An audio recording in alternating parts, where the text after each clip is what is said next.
Thanks. Thanks, Corey.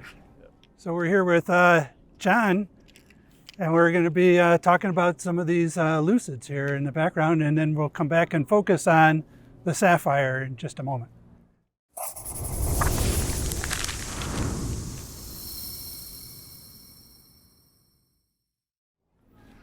Hey, we're going to be talking about these Lucids. We'll start with the Pure here. Is this the entry-level vehicle? Yeah, so here we have our entire lineup of current Airs on display. And yeah, that kind of all starts at the Pure rear-wheel drive, which actually we released about a year ago, at the same time roughly as Sapphire. And it's really a splendid little car. It has about a little over 400 horsepower from its single rear motor. And it's the lightest Air of the bunch. It's the lowest cost Air. And we had a lot of fun developing this. I mean, our team develops kind of the driving dynamics and driving experience behind the car, and taking the Air platform and taking hundreds of pounds of weight out of it, and the front motor really allows for the purest driving experience of any of the Airs. So it has amazing electric range as well, and, yes, and efficiency numbers off the Yeah, I chart. believe it's the most efficient car out right now. So that's pretty good for the entry-level vehicle. Yeah, excellent car to live with, especially if you're in a sunny climate, and it does great in the snow too with the right tires, and just a joy.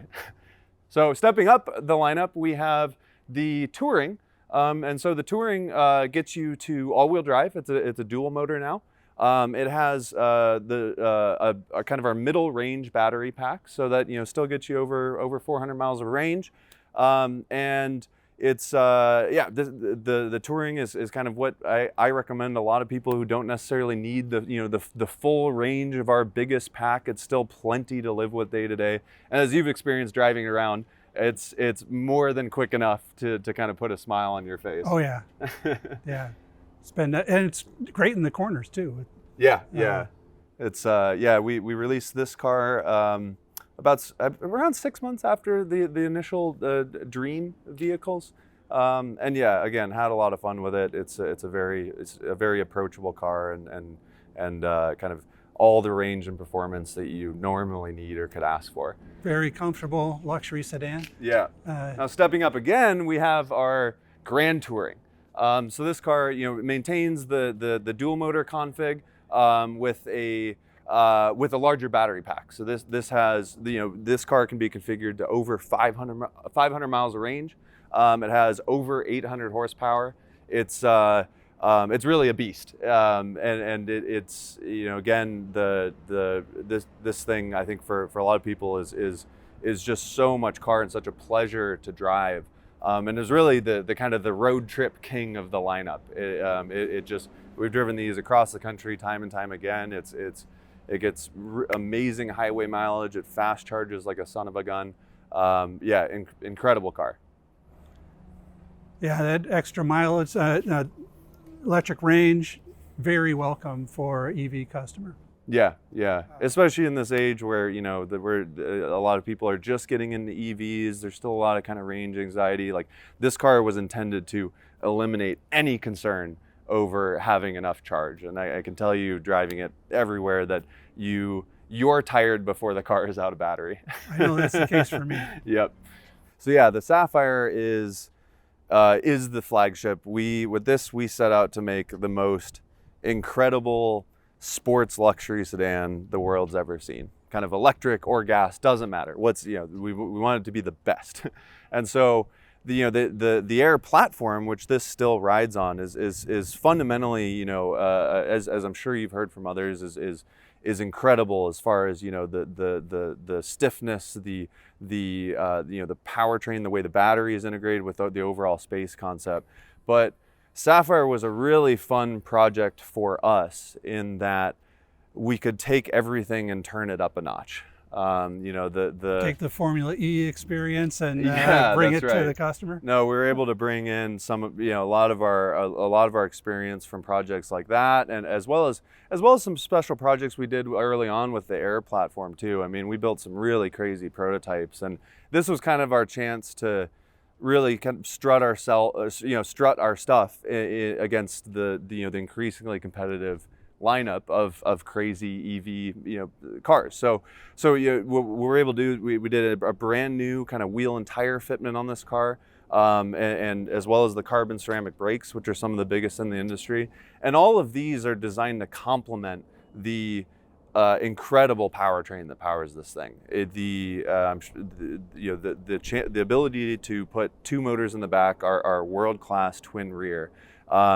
We knew that early on, but then a lot of the rest of the work was in building the car around that, both from a hardware point of view. I mean, we knew this is a 205 mile per hour capable sedan, so you'll see various new aero bits on it, from the rear spoiler to the new lip spoiler on the front. There's some additional bits underneath the car as well that are kind of less obvious, that make this car the most stable vehicle I've ever driven at 200 miles an hour.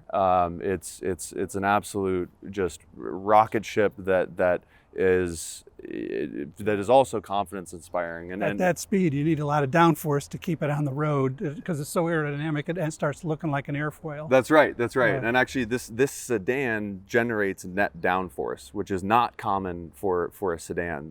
Sedans generally want to lift at high speed, but we were able to turn the tables on that. And yeah, I guess some of the magazine figures, the car makes 1,234 horsepower is what we have declared. 1, 2, 3, 4. 1, Okay. 2, 3, 4. Easy to That's right. remember. Nice and easy to remember. And I Dream think Team that- was 1111. That translates into almost a megawatt of power. Yeah, as well. Yeah, that's right. And 0 to 60 in well under 2 seconds. I mean, I think we've had media outlets do 1.8. I think there's been a couple 1.7 somethings out there, especially on like a drag strip, and that's supported by I think a huge breakthrough in our software controls of how we control these three motors. A lot of the time on this car was spent developing a new from scratch Lucid in-house traction control system and torque vectoring that talks with it as well, that really transform the car, both as far as straight line performance goes and being able to maximize the traction at each tire at 1,000 times a second, to also helping transform the handling character. A lot of electric vehicles are using either open differentials, or sometimes you'll see like a few companies are starting to use clutch pack differentials. These all are kind of legacy technologies that obviously give good results, but are kind of founded in the past. And I think what was fun, developing the dual motor Air, our goal was to make something that's familiar and good. That you drive an Air and it feels familiar if you're coming from a sports sedan, and it feels like a fast electrified version of something you might be familiar with. With Sapphire, we were really able to say, you know what, that's not how every car needs to drive. What is the future? And we believe that the torque vectoring system that we've developed and what that can do for the overall precision and handling of the car and braking trade-offs that you might get with more mechanical systems is the future. And this was kind of our best rendition of that. Yeah, so Sapphire receives a few custom interior bits. We have a new sport seat with additional bolstering that's Alcantara, including some adjustable headrests, so you can for road trips, and as well as when you're wearing a helmet. Works really well for kind of satisfying both of those needs.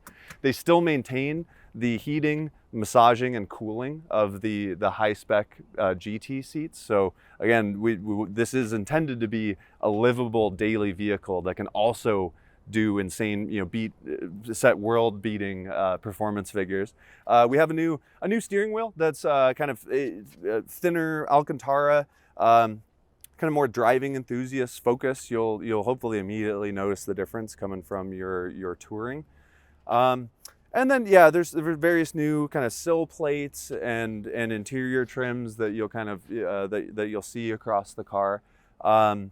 And then as well, it has a Sapphire bespoke UI as well that allows for a whole host of new drive modes that can help you extract the performance out of the car, whether you're taking it to a drag strip or taking it to a circuit, a racetrack, adjusting power levels, the conditioning of the battery and motors, as well as the handling character of the car, the torque vectoring, stability, traction control, etc.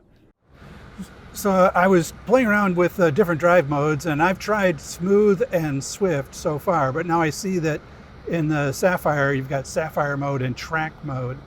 Can you tell us about what these do? That's right, yeah. So like Air, we have our 3 road modes, we'll call them. Sprint is now Sapphire if you option up to this car. And these will adjust your powertrain settings, your torque power. They'll also adjust your steering, your suspension damping, and in this car as well, the actual torque vectoring will change between them as well and give a slightly different kind of handling flavor. The new to Sapphire bits are hiding within the track modes. So first of all, one little Easter egg: if you go to Sapphire, everything turns nice and blue. But in track mode, we actually within this we actually have various sub modes within it. So when you go to track, it'll set all of the chassis systems on max attack. But what you're able to change here is the powertrain and its conditioning settings. So if I go to drag strip, it will it's now, you can see this little bar, it's now conditioning the battery and the motors for maximum straight line performance. So sub 9-second quarter mile times it's capable of, and it will maintain those settings and kind of optimize for that use case. And then we also have these different hot lap and endurance modes, and what these do are basically pre-chill your pack before a track session, as well as while you're doing a track session. And endurance mode is it's laid out for sort of your track day enthusiast that wants to go out for a session at any track anywhere. We have Laguna, Thunderhill, Sonoma are kind of our home tracks, and in this mode it'll make about 800 horsepower, more than enough. But then if you're really trying to set like a qualifying time or get on the leaderboard of a track, you can switch it to this hot lap mode, which enables 1,000 horsepower, and this will allow you to do 1 to 2 laps around a track depending on the exact track layout. And then we also in track mode give quick adjustments for both the regenerative braking, which is something that different drivers have different tastes with. Everyone at Lucid is fully accustomed to high, but a lot of people coming out of ICE cars like something a bit more familiar. And then we also put the stability and traction control settings right here, so you can adjust on the fly kind of as you get to know the car. The one fun fact is that with every driver we've ever tested, myself, pro drivers included, everyone is faster in our track optimized mode than they are in a fully off setting. The way high power motors with ultra fast software controls have gone, you are now faster as a driver with the systems helping you than being all on your own, which I think is that's true even for professional drivers. Yeah. I know I would definitely want all the help I can get from the software. Yeah, no, it's been fun to see that click for kind of all the pro drivers we've put in this car throughout development. Everyone thinks they're faster on their own, but we can help them go faster. So could you describe your role here at Lucid? Yeah. So I'm John Culliton. I've been at Lucid since 2016 actually, and my day job is I manage the vehicle dynamics group at Lucid, and our team both designs the kind of layout of the chassis, the thing that holds the wheels on and the suspension, as well as doing a lot of the in-car development of the systems that we're talking about.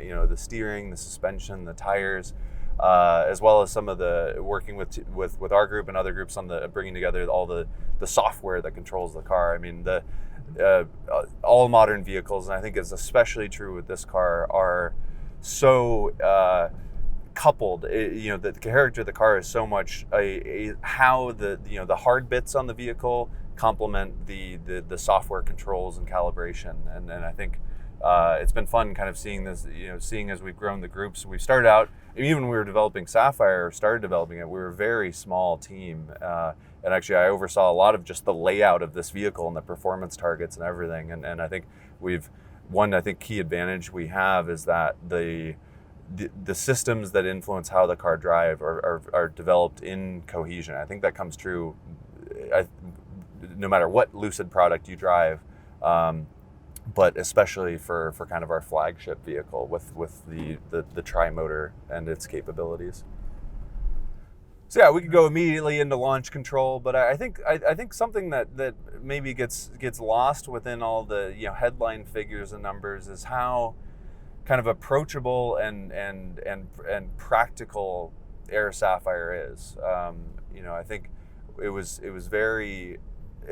We knew early on that most people aren't going to bring this car to a racetrack and live at a racetrack with it. They want a comfortable. They want something that's every bit as comfortable and quiet as the Air, just with ridiculous performance when you want it. And what we're really proud of is this car is something you can live with, every single day, drive it year round, rain, shine, snow, and is just a joy no matter what you're doing with it. I can already feel the suspension is not super taut like you would expect a high performance vehicle. It's very comfortable driving around over the manhole covers.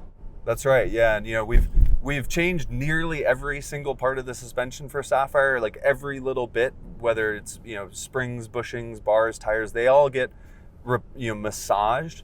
But because because of how the platform was designed with this excellent stiffness, we're able to. We don't need to go as stiff on all the isolating bits to make the car sharp and stiff. Sorry, but we and it leads to extra refinement once we've achieved that really sporty character. We're able to balance that with the everyday livability better than any other platform we've seen. For me, it'll be important in dodging squirrels. Dodging squirrels, that's right. And so you'll probably notice the car is just maybe a little bit more kind of taut, and when you drive it, you'll notice the steering's just that ever bit little tighter and sharper and kind of giving you a bit more feedback than our other cars. But it's nothing that you're going to be offended by day to day. In fact, I think a lot of people coming out of a sports car, a sports sedan, will feel more at home and more comfortable in this car. Even if we switch to Swift, that kind of tightens up the suspension just that ever little bit, and it kind of gives you a little bit more feel of the road and confidence.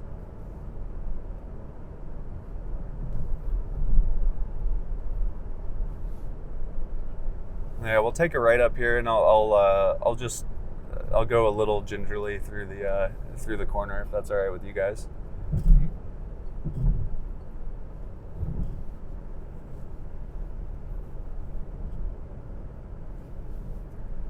So I'll kind of just show the precision of what we're talking about here. So when I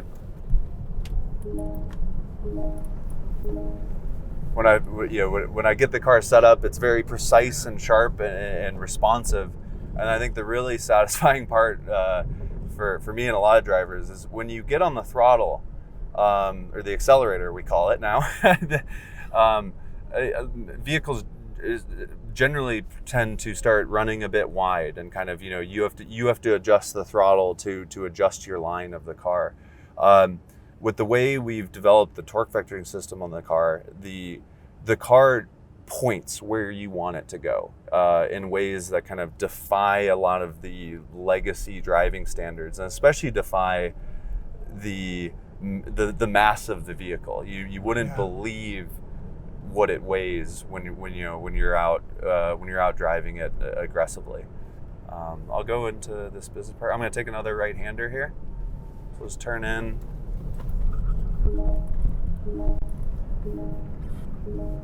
What a rush! This is in our middle mode, about 800 horsepower. And you kind of feel as the car straightens out, you can feel the traction control sort of quickly adjusting to the extra capability the tires have to accelerate the car rather than corner. The response of that, they're kind of always digging for every bit of grip that's available. Well, I'll even go to Sapphire here. Yeah, it's too bad, Eric, you can't get the shot of my face as it's the, that rocket sled thing, as I can feel the muscles of my face tighten, slide back on in the acceleration.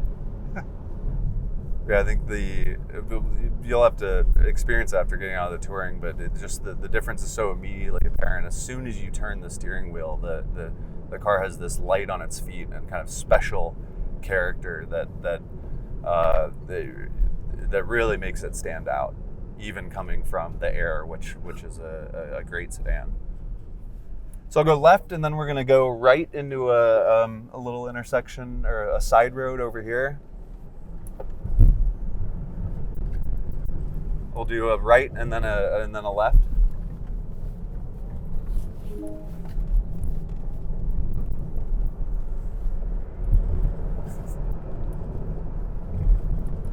Just the stability here. It's really about the precision. That's something that I think is kind of difficult to write about until you experience it. Right.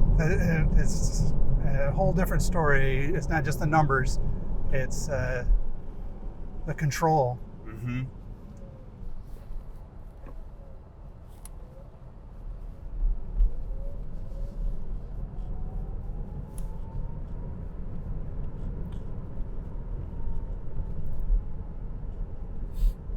So yes, right away it has the comfortable feel that in normal driving that you'd expect from a luxury sedan. It's just very smooth. And even in the Swift mode with a tighter suspension, again, as you go over the manhole covers, it just feels like a well-mannered production vehicle. It doesn't, I guess it hides its performance character really well. A little bit of a disguise. Forward or? Yeah, we can go straight, and then we'll take a right at the next stoplight.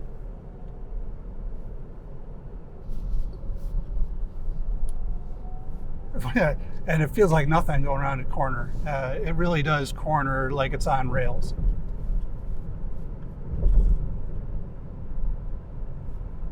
So the torque vectoring really helps that, but I'm probably not even engaging it at these modest speeds. It's kind of doing something all the time. It's a lot of systems, brake and differential base, they need to kind of activate, and you don't want them active all the time. But when we have completely decoupled motors, we can kind of always be trimming vehicle character a bit. And as you said, it's not going to be doing much there, but it will start doing a little bit right away, and then continue to build linearly up to what we want when you're pushing the car really hard.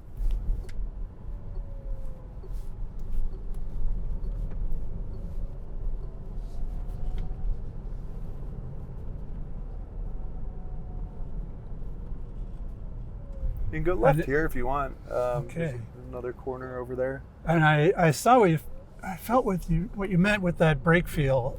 Very linear brake feel. As a new driver, that's one of the things you almost always have to get used to in a new car, is what the brake feel is. And this car just does what you expect it to do, and there's a lot to be said for that. And I have a lot of appreciation for how hard it is to make the brake feel linear and expected, as opposed, because there's so many things that can cause it to be erratic or sometimes grippy in all kinds of different conditions. So.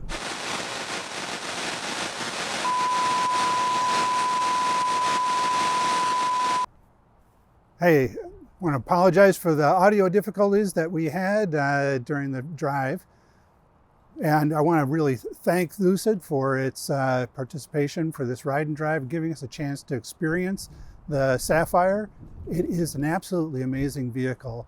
I wanted to let you know that in addition to being an absolute beast on the road, it really felt well-mannered during ordinary driving, which really helped my sense of safety in the vehicle. When you have a vehicle that is that high performance, there is a tendency to think that there may be a safety issue with having too much horsepower, too much capability. And you just don't feel that way at all in the Sapphire. It feels ultimately even safer than a standard vehicle. Because of its capability, you can, even a typical driver like me is able to maneuver the vehicle in ways to avoid accidents. And that's really what it's all about. So again, thanks to Lucid, and especially thanks to you, the viewers, who are taking an interest in this type of technology and giving us a chance at Munro to spread the word. Thanks again.